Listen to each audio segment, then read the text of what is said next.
ये कहानी समुद्र के लुटेरे शमशेर की है, जो कि जाना माना समुद्री लुटेरा था। अपने साथियों के साथ उधम मचाना ही उसका काम था। शमशेर और उसके साथियों को जैसे ही मौका मिलता, वो आकर गांव और बस्तियों को लूटकर चले जाते। मैंने सुना है कि रामनगर में सोने की खदान है, वहाँ हमें जाना चाहिए। उस जगह से इतना सोना आ जाएगा कि पूरी जिंदगी ऐशो आराम से निकल जाएगी। जी उस्ताद, और मैं तो थक गया हूँ इस लूटमारी से। एक बार ही हमला करेंगे, जमकर करेंगे। शमशेर अपने साथियों के साथ उस सोने के खदान में पहुंच जाता है और वहां जाते ही उसे समुद्र देवता का श्राप लग जाता है। कपटी दुष्ट, तू यहाँ तेरे करतूतों की वजह से नहीं, बल्कि मेरी माया की वजह से आया है। इस सोने की खदान में जो भी आएगा वो समुद्र में बंदी बन जाएगा। तेरा पूरा जीवन तुझे उसी एक टापू पर बिताना होगा, और अगर एक भी कदम बाहर रखा तो तुम्हारे प्राण संकट में होंगे। उस टापू से निकलने का उपाय सिर्फ लोगों की सेवा करना है। नहीं, ऐसा मत करो, नहीं। समुद्र देवता के श्राप से शमशेर और उसके साथी एक टापू में फंस गए थे, जहां कई साल रहने के बाद भी उन्हें मुक्ति नहीं मिली थी। पूरे 2 साल हो गए, ना हम बाहर जा सकते हैं और ना ही हमारे पास कोई आ रहा है। ये कैसा पाप कर दिया है हमने। क्या करे उस्ताद, मैं भी आपके साथ फंस गया हूँ। ये श्राप कैसे टूटेगा ये मुझे भी पता नहीं। समुद्र देवता का श्राप लोगों की भलाई और लोगों की सहायता करने से ही टूटेगा, इसके अलावा उसका कोई उपाय नहीं है। शमशेर और उसके साथी बात कर ही रहे थे कि समुद्र से एक लकड़ी के छोटे से टुकड़े में रघुवीर उनके पास आ पहुंचा, जो कि बहुत बुरी हालत में था। बचाओ मुझे, बचाओ, बचाओ मुझे, मैं डूब न जाऊं। मालिक, वो देखिए, वहाँ से एक आदमी आ रहा है और वो कहीं डूब न जाए। मैंने 2 साल में आदमी पहली बार देखा है। इसे इस टापू पर बुलाओ, हमारी सारी मदद हो जाएगी। जी, ये रस्सी समुद्र में डाल दो और उससे हमारे पास खींच लो। उन समुद्री लुटेरों ने रघुवीर के लकड़ी के छोटे से टुकड़े के पास एक रस्सी फेंकी और उसे अपने टापू पर खींच लिया। शुक्रिया, शुक्रिया, तुमने मेरी जान बचाई, वरना मेरा क्या होता पता नहीं। तुम सब लोग हो कौन? हम समुद्री लुटेरे हैं, इस टापू पर कैद हैं, और तुम हमारी उम्मीद हो जो हमें इस टापू से बाहर निकाल सकेगी। रघुवीर उनकी बातें सुनकर डर गया। तब शमशेर ने उसे सारी बातें बताई। तुम सबके साथ तो बहुत बुरा हुआ। हाय राम, अब कैसे बाहर निकलोगे? मेरा तो चलो ठीक है, मैं किसी न किसी की मदद ले लूंगा, लेकिन तुम लोग? तुम हमें यहाँ चिढ़ाने आए हो या हमारी मदद करने? और याद रखना, मैं समुद्री लुटेरा हूँ। तुमने कहा कि श्राप लोगों की मदद करने से टूटेगा, तो क्यों ना तुम ढाबा खोल लो। तुम्हारी नाव से मैं लोगों को यहाँ ले आया जाया करूँगा, जिससे लोगों का आना जाना होगा। तुम इस टापू पर ही रहोगे और इससे तुम्हारी सारी तकलीफें भी दूर हो जाएंगी। और मैं झींगे मछली सब बहुत अच्छा बनाता हूँ। सही कहा रघुवीर भाई साहब ने, एक यही जरिया है हमारे बाहर जाने का। तो फिर ठीक है, हम आज से ही सारी तैयारी करेंगे। इस टापू से लकड़ियाँ काट कर एक बढ़िया बड़ा सा ढाबा या रेस्टोरेंट बनवाओ। शमशेर की बात सुनकर उसके साथियों ने वैसा ही किया। एक बड़ा सा समुद्री ढाबा बनाकर तैयार कर दिया। ये हुई मेरी समुद्री ढाबा बनकर तैयार। रघुवीर, इसके आगे अब सब तुम्हें देखना है। कैसे भी करके ग्राहकी बढ़ाओ। तुम उसकी चिंता मत करो, मैं लोगों को कैसे भी करके ले आऊंगा। तुम बस अच्छे अच्छे पकवान बनाकर तैयार रखो। तुम उसकी चिंता मत करो, जो आकर खाएगा वो उंगलियां चाट कर जाएगा।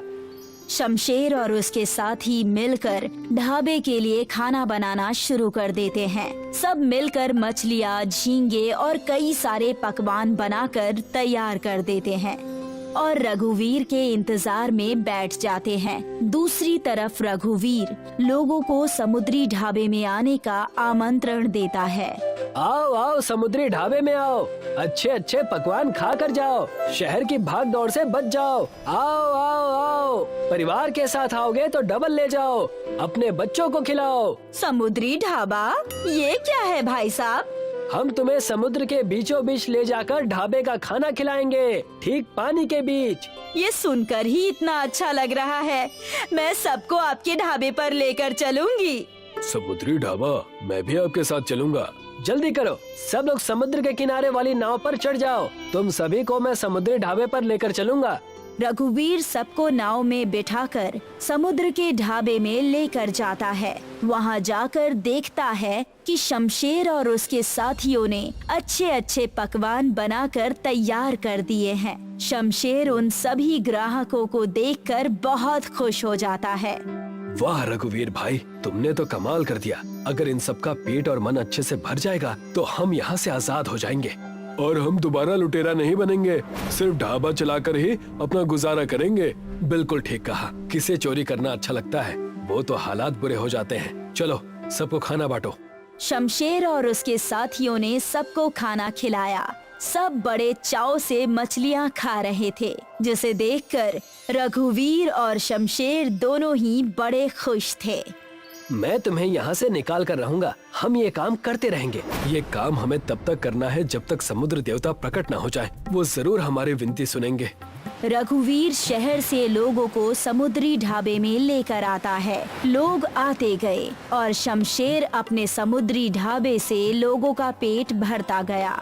धीरे धीरे 1 साल बीत चुके थे। एक दिन एक भिखारी नाव में बैठकर समुद्री ढाबे पर आया, जिसे देखकर शमशेर ने कहा, आप कौन? मैंने आपको यहाँ पहली बार देखा है। मैं आया ही पहली बार हूँ। अरे ये एक भिखारी है, इसे बड़ी भूख लगी थी, इसलिए मैंने इन्हें नाव में बिठा लिया। इन्हें भी आज खाना खिला दो। ये भी कोई कहने की बात है। ये काम तो हम जरूर करेंगे। मैं तुम्हारे परिश्रम और अच्छे भाव से प्रसन्न हुआ शमशेर। तुमने अपने आप को सिर्फ बाहर से नहीं बल्कि अंदर से भी पूरी तरह से बदल दिया है। मैं तुमसे प्रसन्न हूँ, इसीलिए मैं तुम्हें और तुम्हारे इन साथियों को यहाँ से आजाद करता हूँ। मैं हर एक चीज समझ और सीख चुका हूँ। अब से मैं इस टापू पर समुद्री ढाबा चलाया करूँगा और लोगों की भूख मिटाया करूँगा। इसीलिए मेरा एक वरदान है तुम्हें। तुम और तुम्हारे साथी इस ढाबे में जो भी बनाओगे वो कभी समाप्त नहीं होगा, आजीवन चलता रहेगा। तथास्तु। शमशेर और रघुवीर ने अपना जादुई समुद्री ढाबा चलाना शुरू कर दिया। देखते ही देखते सारे शहर और मोहल्लों के लोग भी समुद्री ढाबे का बोलबाला हो गया और सब हंसी खुशी वहां आने लगे। अब शमशेर और उसके साथी श्राप मुक्त होकर शहर और गांव घूमने जाया करते थे। सब लोग खुशी खुशी रहने लगे। ललित उड़ीसा के एक गांव में रहता था। उसके पिता का पुरी में समुद्र के किनारे एक होटल था। ललित को शहर जाना पसंद नहीं था। वो गांव के दोस्त और गांव के सरल साधारण लोगों के बीच ही खुश था। बहुत सुंदर सुबह है। जरा गर्मा गर्म जलेबियाँ खाकर आता हूँ। ललित, कल रात तेरे पिताजी का फोन आया था। वो तुझे पुरी बुला रहे हैं। तू यहाँ कब तक गांव में मौज मस्ती करता रहेगा? अब शहर जा और होटल संभाल। माँ, अभी मेरी उम्र ही क्या हुई है। थोड़े दिन मुझे गांव में और रहने दो ना। ललित सुबह ही गांव में निकल जाता है और गांव के लोगों से हालचाल पूछते हुए हलवाई की दुकान पर पहुंच जाता है। वहीं पर उसके दोस्त भी इकट्ठे हो जाते हैं। ढेर सारी बातें चलती हैं और वो लोग एक दूसरे को जलेबियां और समोसा खिलाते हैं। दोपहर में ललित पेड़ की छांव में अपनी दोस्त नीलम के साथ बैठा करता है। वो उन्हीं के साथ खेलता रहता है। तुम्हारे सिर पर ये मुकुट बहुत अच्छा लग रहा है। नीचे उतारो इसे, अगर इसने मुझे काट लिया तो।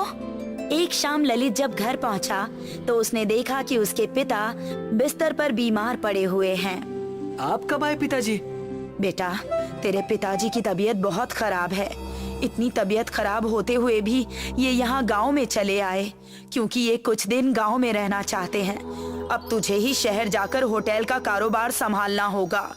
ललित के पास अब शहर जाने के अलावा दूसरा कोई विकल्प नहीं था।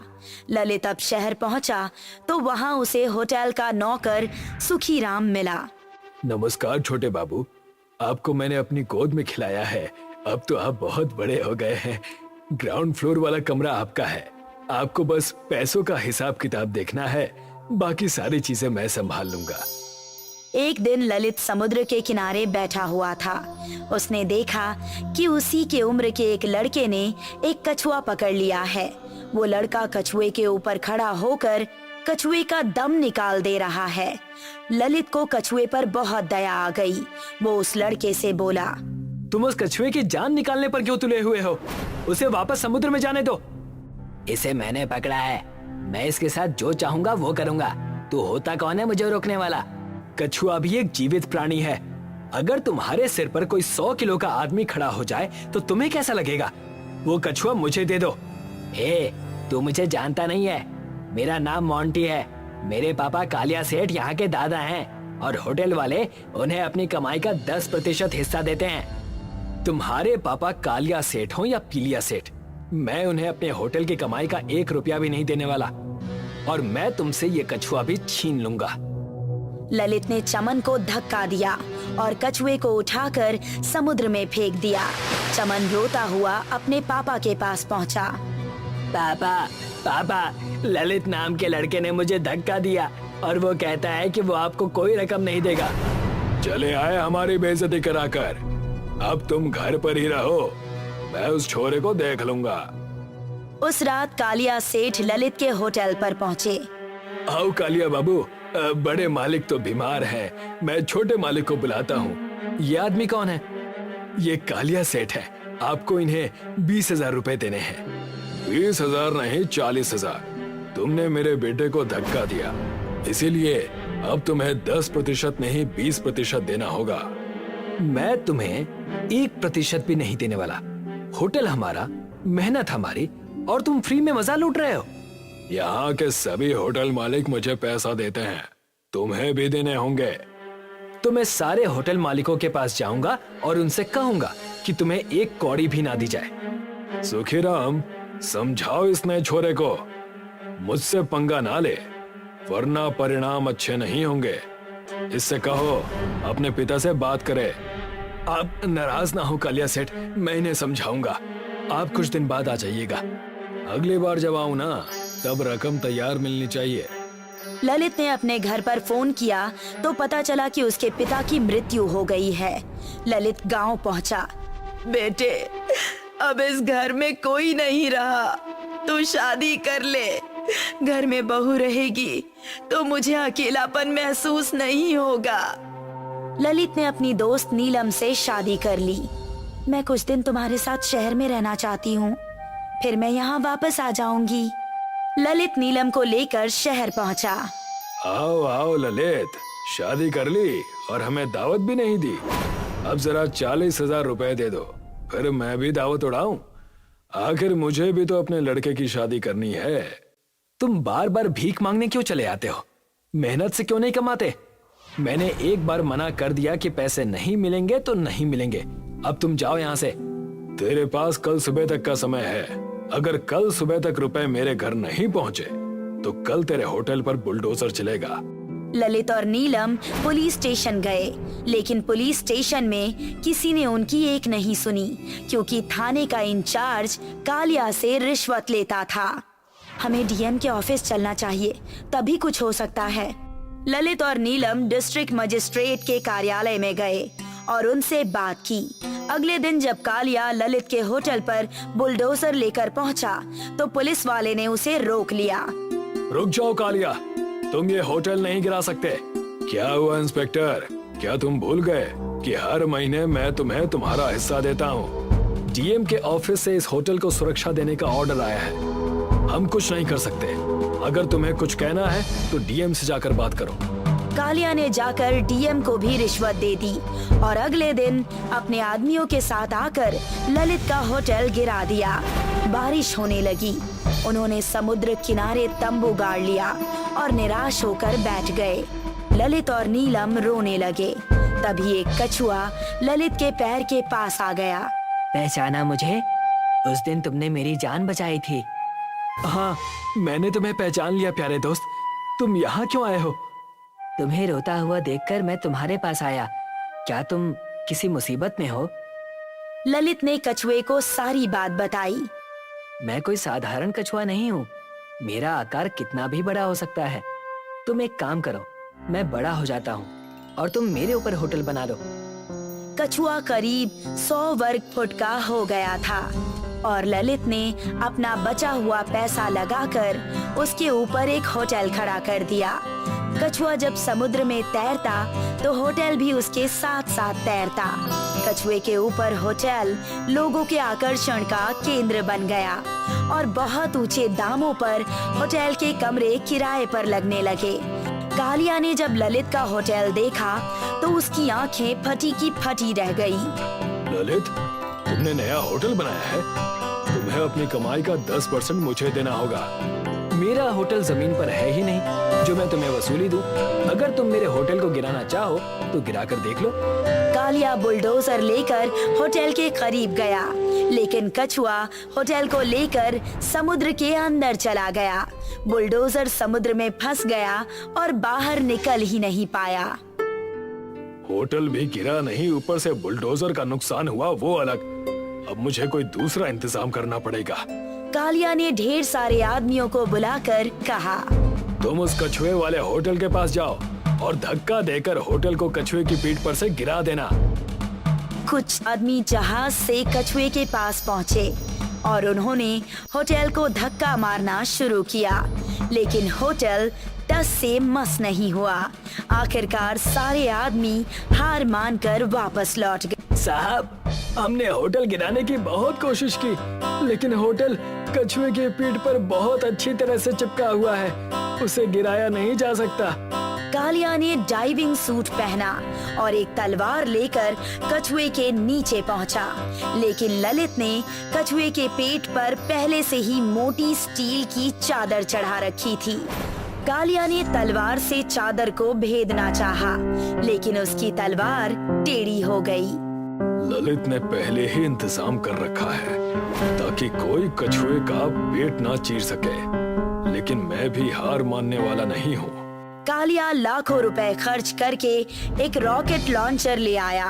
वो कछुए के पीछे पीछे समुद्र के अंदर काफी गहराई में पहुंच गया और कछुए का पेट चीरने के लिए रॉकेट लॉन्चर छोड़ने की तैयारी करने लगा, लेकिन तभी वहां शार्क मछलियां आ गई और उसके चारों ओर घूमने लगी। पानी के अंदर कालिया चीख भी नहीं पा रहा था। वो पछताने लगा और उसकी आंखों से आंसू बहने लगे। तभी ललित वहां पहुंचा और उसने पानी में एक केमिकल मिलाया। केमिकल की गंध से शार्क मछलियां वहां से भाग गईं। ललित कालिया को समुद्र से बाहर लेकर आया। मुझे माफ कर देना बेटे, अगर तुम नहीं आते तो मैं जिंदा नहीं बच पाता। मैं तुम्हें तुम्हारी जमीन वापस लौटा दूंगा और उस पर नया होटल भी बना कर दूंगा। आज से मैं वसूली करना भी छोड़ दूंगा और अपनी मेहनत से कमाना शुरू करूंगा। ज्ञानपुर नाम का एक गांव था जहां संकट दास नाम का एक लकड़हारा अपनी पत्नी गीता के साथ रहता था। संकट दास की उम्र काफी हो गई थी, लेकिन उसकी कोई औलाद नहीं थी, इसलिए वो अकेले ही नदी किनारे जंगल से लकड़ियां काटने जाता था। लकड़ियां बेचकर संकट दास को जो थोड़े बहुत पैसे मिलते, उन्हीं से इंतजाम हो पाता। नदी पर बहुत से मछुआरे भी मछलियां पकड़ने आते थे। एक दिन संकट दास देखा कि मछुआरों ने अपने जाल में एक जलपरी को पकड़ लिया है। मुझे छोड़ दो, मैं तुम्हारी तरह ही एक इंसान हूँ, बस अंतर सिर्फ इतना है कि पैरों की जगह मेरी पूंछ है। हम तुम्हें नहीं छोड़ेंगे, तुम्हें बाजार में बेचने पर हमें बहुत बड़ी कीमत मिलेगी। मछुआरे जलपरी के सिर पर डंडा मारकर उसे बेहोश कर देते हैं और जलपरी को जाल में ही छोड़कर खाना खाने चले जाते हैं। संकट दास ये सब देख रहा था। संकट दास को जलपरी पर दया आ जाती है। वो चुपके से जलपरी के पास जाता है और जलपरी के मुंह पर पानी के छींटे मारता है। होश में आते ही जलपरी चिल्लाने लगती है, मुझे छोड़ दो, मुझे छोड़ दो, बचाओ। डरो नहीं, मैं मछुआरा नहीं हूँ, मेरा नाम संकट दास है, मैं तुम्हारी मदद करने आया हूँ। संकट दास ने कुल्हाड़ी से जाल काटा। मैं तुम्हारा ये एहसान कभी नहीं भूलूंगी। इसमें एहसान की कोई बात नहीं है, मैंने तो बस इंसानियत के नाते तुम्हारी मदद की है। इतना कहने के बाद संकट दास अपने घर लौट आया। घर लौटने पर संकट दास ने देखा कि उसकी पत्नी आंखों में आंसू लिए है और उसने खाना भी नहीं बनाया है। क्या हुआ गीता, आज तुम इतनी उदास क्यों हो? रोजाना तो तुम मेरे लिए खाना बनाकर तैयार रखती थी, आज तो तुमने चूल्हा भी नहीं जलाया है।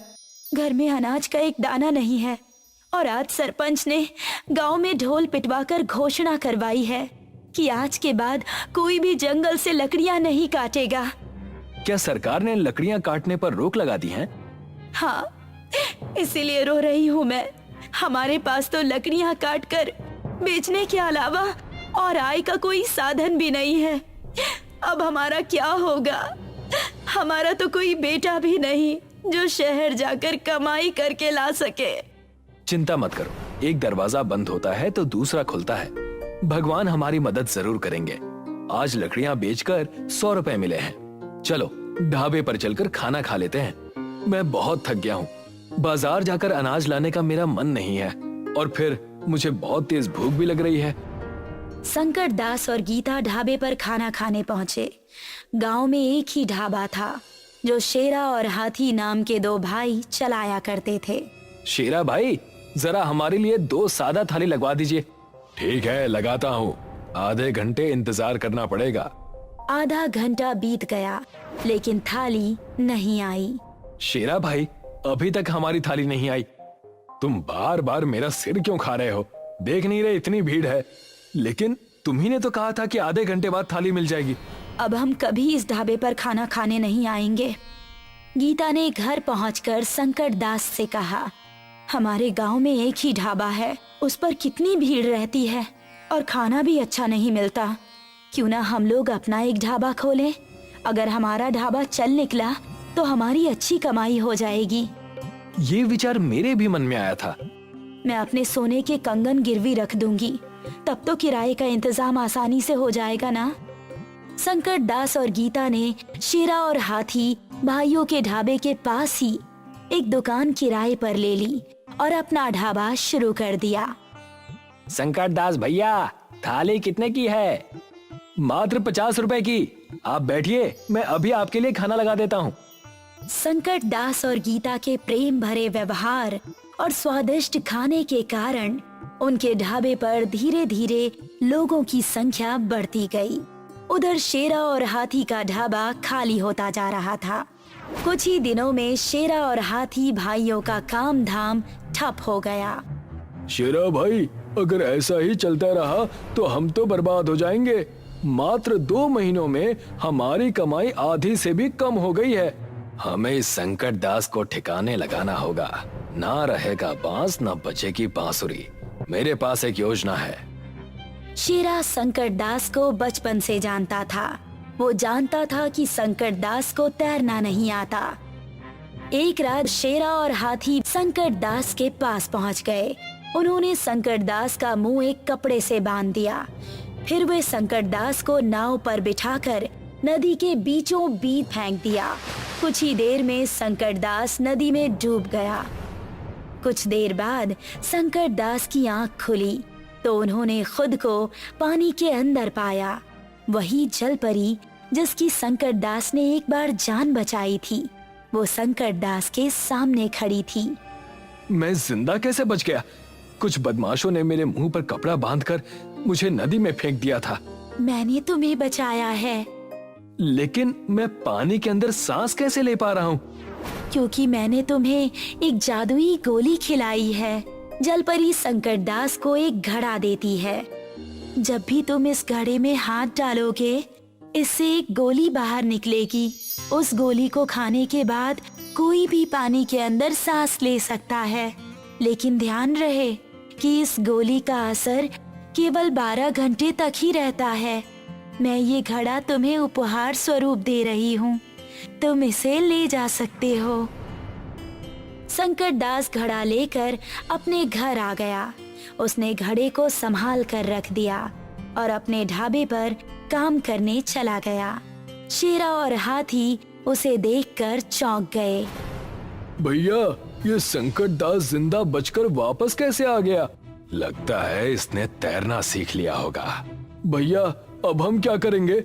चिंता मत कर, इस बार मैं संकट दास को कहीं का नहीं छोड़ूंगा। शेरा गांव के सरपंच के पास गया और उसने सरपंच से कहा, सरपंच जी, मुझ पर एक एहसान करिए। क्या बात है शेरा, इतना परेशान क्यों लग रहे हो? सरपंच जी, गांव के हर एक आदमी से कह दीजिए कि कोई भी संकट दास को अपनी दुकान या जमीन किराए पर ना दे। संकट दास की वजह से मेरा धंधा चौपट हो रहा है। ठीक है, तुम्हारा काम हो जाएगा।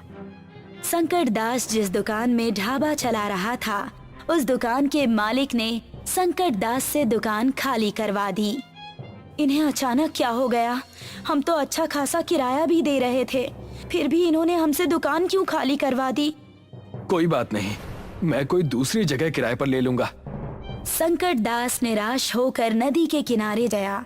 तब वही जलपरी जिसने संकट दास को घड़ा दिया था, नदी से बाहर आई। क्या हुआ संकट दास? आज तुम इतने उदास क्यों हो? गांव में कोई अपनी जमीन मुझे किराए पर देने को तैयार नहीं है और मैं अपने घर पर भी ढाबा नहीं खोल सकता क्योंकि मेरा घर मुख्य सड़क पर नहीं है। वहाँ खाना खाने कोई नहीं आएगा।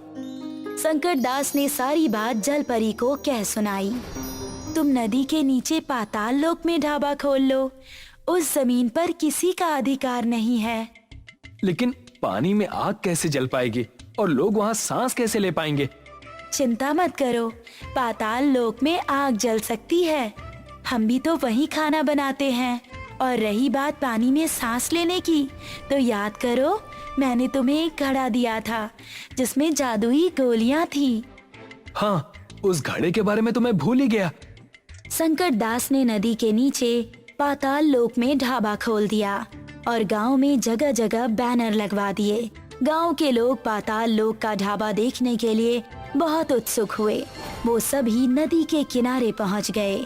संकट दास ने सभी को मटके से निकालकर एक एक गोली दे दी और कहा, भाइयों और बहनों, इस गोली का असर 12 घंटे तक ही रहता है, इसीलिए 12 घंटे बाद पानी से बाहर जरूर आ जाना। लोगों ने नदी के नीचे जाकर पाताल लोक में संकट दास के ढाबे पर खाना खाया और पाताल लोक में सैर भी की। संकट दास ने नदी किनारे एक नौकर को खड़ा कर दिया और उससे कहा, जो भी खाना खाने आए उसे मटके से निकालकर एक गोली दे देना। ऐसा कहकर संकट दास ढाबे पर काम करने चला गया। उधर शेरा गुस्से से आग बबूला हो रहा था। पाताल लोक का ढाबा, ये भी संकट दास ने खूब अच्छी चाल चली। अपने गांव वाले तो वहां जा ही रहे हैं, ऊपर से पड़ोसी गांव के लोग भी पाताल लोक में खाना खाने और सैर करने के लिए आ रहे हैं।